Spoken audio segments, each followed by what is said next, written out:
Naghain ng petisyon sa Korte Suprema ang ilang pro-Duterte lawyers para patawan ng indirect contempt sa Senate President Tito Soto. Giit nila, nakakabastos sa SC ang mga sinabi ni Soto sa desisyong unconstitutional ang reklamong impeachment kay Vice President Sara Duterte. Narito ang report.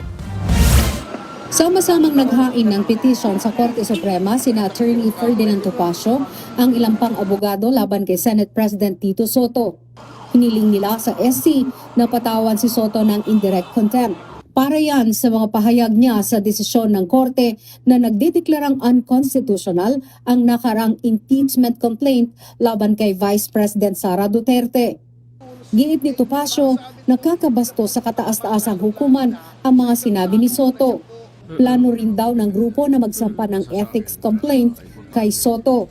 Yung pong mga public statements ni Senate President Vicente Soto III, with all due respect to him, ay lumalampas na po sa legitimate commentary, lalong-lalo na po yung may mga statements niya. For example, nasasabihin niya, mas magaling pa ang first-year law student kaysa sa mga mahistrado ng Korte Suprema. Kasama ng mga petitioner si dating Congressman Jing Paras na sang-ayon sa kanila.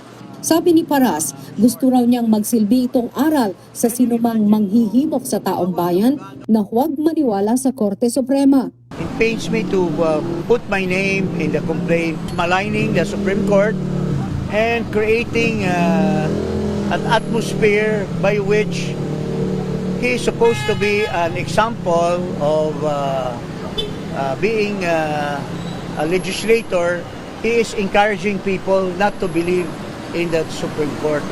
Matatanda ang ikinadismaya ni Soto ang ruling ng SC na labag sa saligang batas ang reklamong impeachment laban kay VP Sara.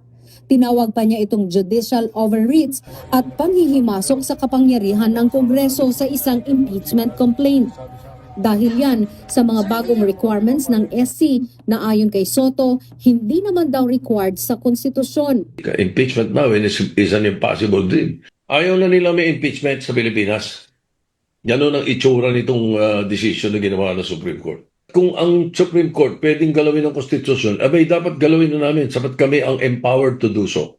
Sa ngayon, hihintayin daw muna ni Soto ang opisyal na kopya ng reklamo mula sa SC bago magbigay ng formal na sagot.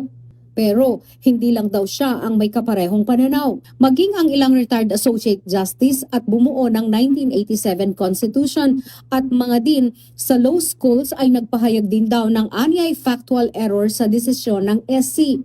Kaya tanong ni Soto, siya lang ba